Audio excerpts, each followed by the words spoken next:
Merhaba. Bu videomuzda da eşlendirme, bir önceki videomuzda eşlendirme yapmıştım. Bu videomuzda da sonuçların girilmesi ve ikinci tur eşlendirme işleminin gerçekleştirilmesini anlatacağım. Sonuçları giriş bölümünden veya buradan ki kısa yoldan işaretleyip girebiliriz. Mesela bu sporcu 1 olsun.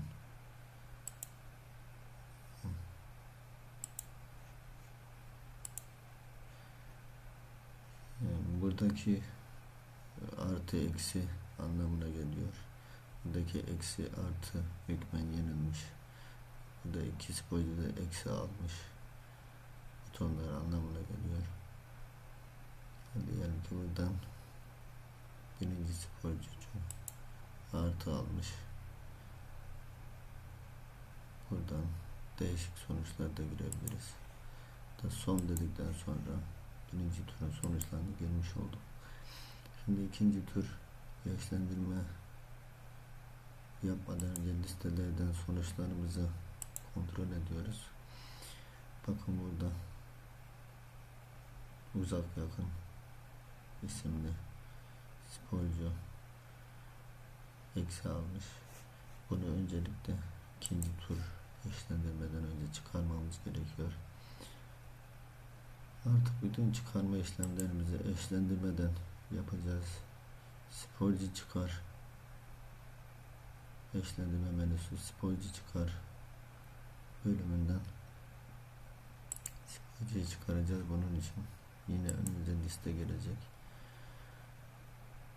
Gelmeyen sporcu uzak yakındı. Bunun üzerine tıkladığımız zaman burada kalan turlar görünmekte. Herhangi bir izni, herhangi bir bilgisi yoksa kalan turları eşlendirme. Eğer izin vereceksek sadece bir tur için, hangi tur içinse onun tikini kaldırıyoruz.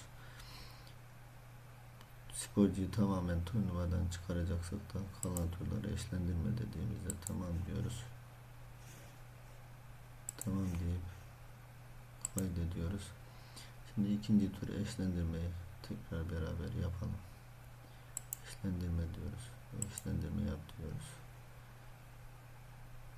Başla dedik. İkinci turun eşlendirmesi yapıldığını söyledi. Yap dedik. Kaydet dedik. Listeler diyoruz. Listelerden yine ikinci tur eşlendirmeye.